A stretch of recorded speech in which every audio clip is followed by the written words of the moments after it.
বিসমিল্লাহির রহমানির রহিম। বাসে আগুন ধরে দিছে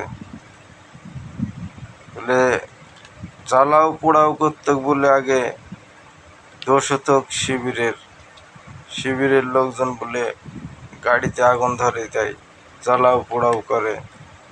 আওয়ামী লীগ সরকার আগে একথা বইলি পার পাইছে। এখন যে তারাই আগুন লাগাইছে গাড়িতে, এখন কারা লাগাইছে এই আগুনগুলা? বাসে আগুন ধরিয়ে দিছে দুর্বৃত্তরা, আগুন লাগিয়ে দি এদিক ওদিক পালি বসে আছে। এরা আগুন লাগিয়ে দি গাড়ি পুড়াইছে, 2টা গাড়ি পুড়াইছে আজকে। এই যে মানুষের ভিতরে আতঙ্ক, দেশের মধ্যে অশান্তি তৈরি করছে, এগুলা কারা করছে?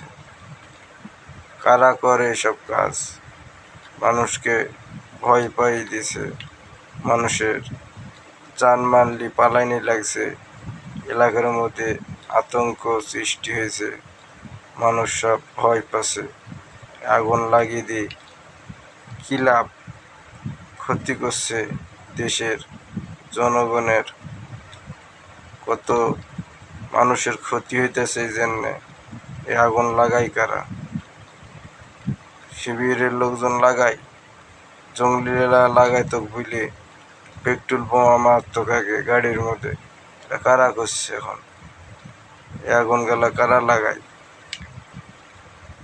এই আগুন লাগিয়ে মানুষের ভিতরে ভয় সৃষ্টি করছে, দেশের মধ্যে ভোট টোট যেন না হয়, অশান্তি তৈরি হয়, এই জন্য এগুলো করছে। আল্লাহ তাআলা এদের হেদায়েত দান করুন।